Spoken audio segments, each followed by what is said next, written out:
सब तो पहला मैं अपने सारे वेखण वालियां नूं पंजाब दे विच या पंजाब तो बाहर जिथे जिथे भी वेखदे आ या मेरे पंजाब मेरे पाकिस्तान के चारे सूबे दे विच या चारे सूबा तो अलावा जिथे जिथे भी गैरतमंद बाहया बाशऊर लोग मेरी वीडियो वेखण ते मेरा साथ देण,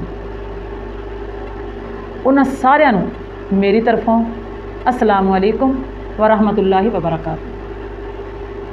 ते जिहड़े बेहिस लोग ते इस्लाम नूं फॉलो ना करने वाले लोग वो बेशक हुणे मेरी वीडियो छड्ड के चले जाण।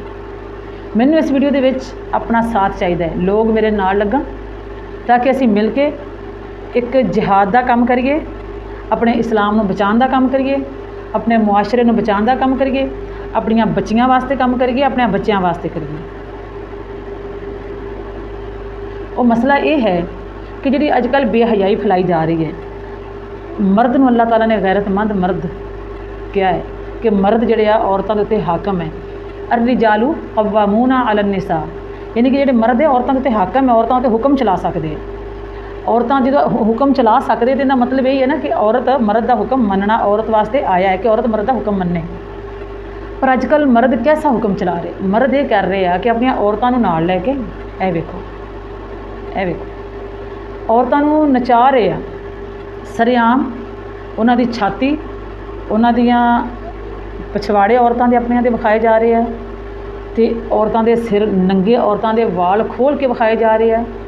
तो एक ही मुआशरे नूं की सबक दे रहे लोग। ये मैं एक हुंदा है कि कुछ लोग ऐसे कि जिहड़े गरीब आ वो अपनी गरीबी तो तंग आके वो सोशल मीडिया का रुख कर लेंदे आ। उन्हां वास्ते भी अफसोस की गल है, उन्हां कोलों पुछया जावे क्या तुहाडे माँ प्यो ने तुहानूं यूट्यूब की कमाई नाल पालिया सी? उन्होंने भी तो मेहनत मजदूरियां कीतियां सी ना, मेहनत मजदूरियां करके तुहानूं पालिया सी, हक हलाल दी कमा के तुहानूं पालिया सी। अज तुसीं किवें कहने आ कि तुसीं अपने बच्चों वास्ते मेहनत नहीं कर सकते लेकिन बेहयाई कर सकते हैं? क्योंकि बेहयाई करनी बहुत आसान है।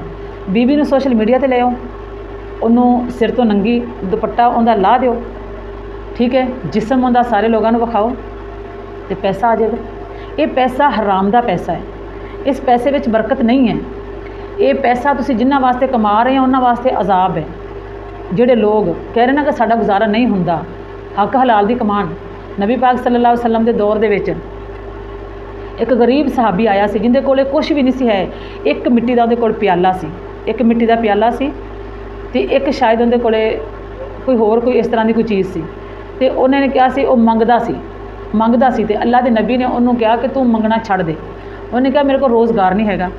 नबी पाक ने उन्होंने कहा जो कोई तेरे घर च समान है मेरे को ले आ। वो बंदा एक प्याला सी, एक दो होर बर्तन सी इस तरह के, वो चीज़ां लैके नबी पाक के कोल आ गया। नबी पाक ने की किया कि वो जिहड़ा समान सी वो किसी उन्हें उत्थे बोली लवाएगी कि कोई बंदा इन्हूं खरीद लवे। कुछ सहाबा जिहड़े पैसे वाले सी वो किसी ने थोड़े जे पैसों के उन्होंने खरीद लिया। इन्ने क पैसों में सिर्फ खरीदया है कि उहदे नाल एक कुल्हाड़ी खरीदी गई तो नबी पाक ने उहदे विच अपने दस्त मुबारक नाल उहदे विच दस्ता पा दिता। उन्होंने मैं असीं अपनी ज़बान दस्ता ही कहने हैं, तुसीं जो भी कहंदे हो। मैं कुल्हाड़ी दे विच जिहड़ा हुंदा ना उहनूं वाहियां भी कहंदे आ, उहदे विच वाहियां पाता कि उहदे दस्ता पाता, होर पता नहीं की कुछ कहंदे आ। मैं अपने प्यो कोलों नाम सुने हैं। अच्छा, तो उन्होंने एक कुल्हाड़ी मुकम्मल बनाती, उन्होंने कहा कि ऐ चुक तो बाहर जाया कर जंगलों के विच, उत्थों लकड़ां कटिया कर, लकड़ां कट के तू तो वेचिया कर, तो वेच के अपना गुजारा कराया कर, अज तो बाद किसी के अगे हथ नहीं करना। उस बंदे ने कहा ठीक है। वो बंदा चला गया कुल्हाड़ी लैके। कुछ अरसे बाद वो बंदा वापस आया, नबी पाक दे नाल सलाम दुआ हुई, मिलिया जुलिया। नबी पाक ने उन्हें हालात पूछे, उन्हें कहा या रसूल अल्लाह मैं रज के खाना तो मैं बचा भी लेना है, इन्नी मेरे काम 'च बरकत पाई। इत्थों पता लगता है कि खुद कमान दे नाल 10 नौवां दी करन दे विच अल्लाह ताला ने बरकत रखी है। हुण असल टॉपिक वाल मैं आनी है। असल टॉपिक मेरा ये है, ए लोग, ए मर्द है, अल्लाह ताला ने इनू अर्रिजालू हाकम बनाया औरत दे उत्ते। ये मर्द अपनी औरत नूं नंगी नूं फिरा रहा, उनका जिसम विखा रहा है। ये औरत की समझदी है कि ये मेरे नाल बड़ा प्यार करता है? नहीं, जिहड़े प्यार करते ना औरत अपने मर्दां, जिहड़े मर्द अपनी औरतां नाल प्यार करते ना, वो अपनी औरत नूं एक सैकंड वास्ते किसी की नज़र के सामने गुजरन भी नहीं दिंदे। कि कोई मेरी औरत के उत्ते किसी की एक नज़र भी पै जाए, वो मर्द इन्ना भी गवारा नहीं करते। एक ऐसा मर्द है, तुसीं मैनूं कमेंट में जवाब देना है कि एक ऐसे मर्द है जिहड़े अपनी औरतों को खुद नंगे सिर नंगे जिसम उन्होंने नमाइश कराते। ये तुसीं दसना है, मैं नहीं दसना कुछ भी। तुसीं मैनूं कमेंट में दस्या जी।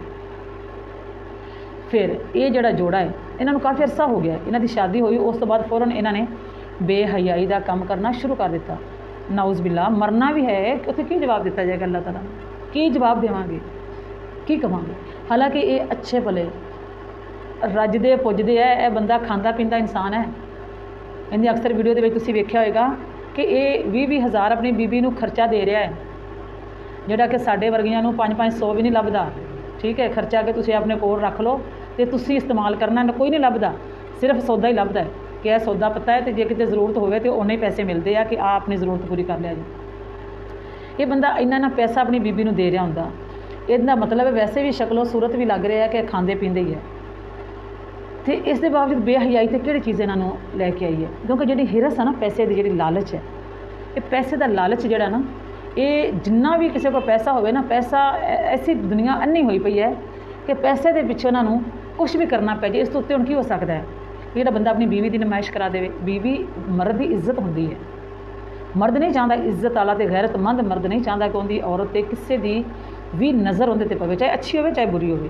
ਉਹ ਤਾਂ ਨੀਅਤਾਂ ਅੱਲਾਹ ਤਾਲਾ ਜਾਣਦਾ ਹੈ ਨਾ, ਲੇਕਿਨ ਮਰਦ ਇਹ ਬਰਦਾਸ਼ਤ ਨਹੀਂ ਕਰਦਾ। ਇਹਨਾਂ ਦੇ ਕੋਲ ਇੱਕ ਬੇਟਾ ਪੈਦਾ ਹੋਇਆ। ਅੱਲਾਹ ਤਾਲਾ ਬੰਦੇ ਨੂੰ ਨਾ, ਅੱਲਾਹ ਤਾਲਾ ਬੰਦੇ ਦੀ ਪਕੜ ਕਰਦਾ, ਪਕੜ ਅੱਲਾਹ ਤਾਲਾ ਦੀ ਆਉਂਦੀ ਹੈ ਬੰਦੇ ਨੂੰ, ਲੇਕਿਨ ਬੰਦਾ ਸਮਝਦਾ ਨਹੀਂ ਹੈ। ਉਹਦੀ ਅਕਲ 'ਤੇ ਪਰਦਾ ਪੈ ਚੁੱਕਿਆ ਹੁੰਦਾ ਹੈ, ਉਹਨੂੰ ਉਹ ਸਮਝਣ ਨਹੀਂ ਦਿੰਦੀ। ਇਹਨਾਂ ਕੁਛ ਲੋਕ ਐਸੇ ਜਿਹਨਾਂ ਦੀ ਅਕਲ ਦੇ ਉੱਤੇ ਅੱਲਾਹ ਤਾਲਾ ਨੇ ਪਰਦਾ ਪਾਤਾ, ਜਾਂ ਉਹਨਾਂ ਦੀ ਅਕਲ ਦੇ ਉੱਤੇ ਪੈਸੇ ਦਾ ਪਰਦਾ ਪੈ ਗਿਆ। ਇਹਨਾਂ ਦੇ ਕੋਲ ਬੇਟਾ ਪੈਦਾ ਹੋਇਆ, ਸਿਰਫ 20 ਤੋਂ 22 ਦਿਨ ਦਾ ਬੱਚਾ। ਮੈਂ ਅੱਲਾਹ ਤੋਂ ਮਾफ़ੀ ਮੰਗ ਕੇ ਕਹਿੰਦੀ ਹਾਂ, ਇੰਨਾ ਛੋਟਾ ਬੱਚਾ, ਉਹਦਾ ਆਪਰੇਟ ਹੋ ਗਿਆ। ਉਹਦੇ ਮਿਹਦੇ ਵਿੱਚ ਕੋਈ ਮਸਲਾ ਸੀ, ਕੋਈ ਖੁਰਾਕ ਨਹੀਂ ਜਾ ਰਹੀ ਸੀ, ਜਾਂ ਖੁਰਾਕ ਦਾ ਕੋਈ ਮਸਲਾ ਸੀ, ਖੁਰਾਕ ਵਾਲੀ ਨਾਲੀ ਦਾ ਕੋਈ ਮਸਲਾ ਸੀ, ਇਸ ਤਰ੍ਹਾਂ ਦਾ ਕੋਈ ਮਸਲਾ ਸੀ। ਉਸ ਇੰਨੇ ਛੋਟੇ ਬੱਚੇ ਦਾ ਆਪਰੇਟ ਹੋਇਆ। ਦੱਸੋ ਇਹ ਅੱਲਾਹ ਤਾਲਾ ਦੀ ਤਰਫੋਂ ਪਕੜ ਨਹੀਂ ਹੈ? ਜਦੋਂ ਮਾਂ ਪਿਓ ਗੁਨਾਹ ਕਰਦਾ ਹੈ, ਸਰੇਆਮ ਬੇਹਯਾਈ ਫੈਲਾਉਂਦਾ ਹੈ, ਅੱਲਾਹ ਤਾਲਾ ਸਜ਼ਾ ਉਹਦੀ ਔਲਾਦ ਨੂੰ ਦਿੰਦਾ ਹੈ, ਕਿਉਂਕਿ ਉਹਨੂੰ ਔਲਾਦ ਤੋਂ ਪਿਆਰੀ ਹੋਰ ਕੋਈ ਚੀਜ਼ ਨਹੀਂ ਹੁੰਦੀ। ਭੈਣ ਭਰਾ ਵੀ ਗਏ, ਮਾਂ ਪਿਓ ਵੀ ਗਿਆ, ਹਰ ਰਿਸ਼ਤੇ ਤੋਂ ਪਿਆਰੀ ਔਲਾਦ ਅੱਗੇ ਆ ਜਾਂਦੀ ਹੈ। ਔਲਾਦ ਸਭ ਤੋਂ ਪਿਆਰੀ ਚੀਜ਼ ਹੁੰਦੀ ਹੈ ਇਨਸਾਨ ਨੂੰ, ਜਦੋਂ ਔਲਾਦ ਹੋ ਜਾਵੇ।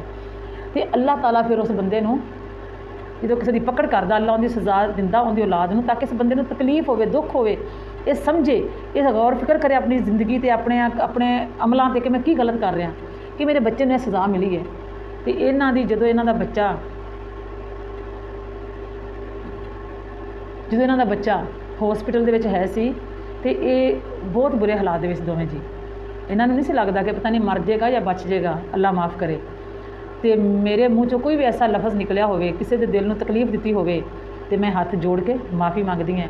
ਮੈਂ ਅੱਲਾਹ ਨੂੰ ਜਾਣ ਦੇਣੀ ਹੈ, ਮੈਂ ਸੱਚੀਆਂ ਗੱਲਾਂ ਕਰਾਂਗੀ ਇੱਥੇ, ਅਤੇ ਤੁਸੀਂ ਮੇਰਾ ਸਾਥ ਦੇਣਾ ਹੈ ਹੱਕ ਸੱਚ 'ਤੇ ਚੱਲ ਕੇ, ਤਾਂ ਕਿ ਬੇਹਯਾਈ ਅਸੀਂ ਰੋਕਣੀ ਹੈ। ਨਬੀ ਤਾਂ ਹੁਣ ਦੁਨੀਆ 'ਤੇ ਆਣੋ ਰਹੇ, ਖਾਤਮ ਨਬੀ ਜੀ ਨਬੀ ਸਾਡੇ ਨਬੀ ਸੀ, ਉਹ ਚਲੇ ਗਏ ਆ। ਉਮਤ ਨੂੰ ਇਹ ਸਭ ਸੌਂਪ ਦਿੱਤਾ ਗਿਆ ਹੈ ਕਿ ਤੁਸੀਂ ਬੇਹਯਾਈ ਨੂੰ ਰੋਕਣਾ ਹੈ, ਮਨਾ ਕਰਨਾ ਹੈ। ਮੇਰੀ ਵੀਡੀਓ ਜ਼ਿਆਦਾ ਲੰਬੀ ਹੋਈ ਜਾ ਰਹੀ ਹੈ। ਅਗਰ ਤੁਹਾਡੇ ਅੰਦਰ ਥੋੜ੍ਹੀ ਜਿਹੀ ਵੀ ਖੁਦਾ ਖੌਫੀ ਹੋਈ ਤਾਂ ਤੁਸੀਂ ਮੇਰਾ ਸਾਥ ਜ਼ਰੂਰ ਦੇਵੋਗੇ ਇਸ ਬੁਰਾਈ ਨੂੰ ਰੋਕਣ ਵਾਸਤੇ, ਆਪਣੇ ਮੁਆਸ਼ਰੇ ਨੂੰ ਪਾਕ ਕਰਨ ਵਾਸਤੇ, ਆਪਣੀਆਂ ਬੱਚੀਆਂ ਦਾ ਮੁਸਤਕਬਲ ਮਹਿਫੂਜ਼ ਕਰਨ ਵਾਸਤੇ। ਕਿਉਂਕਿ ਇਹ ਜਿਹੜੀ ਬੇਹਯਾਈ ਹੈ ਨਾ, ਅੱਲਾਹ ਤਾਲਾ ਕਹਿੰਦਾ ਹੈ ਕਿ ਜਦੋਂ ਤੁਸੀਂ ਹਯਾ ਨਾ ਕਰੋ ਤਾਂ ਜੋ ਚਾਹੇ ਕਰੋ।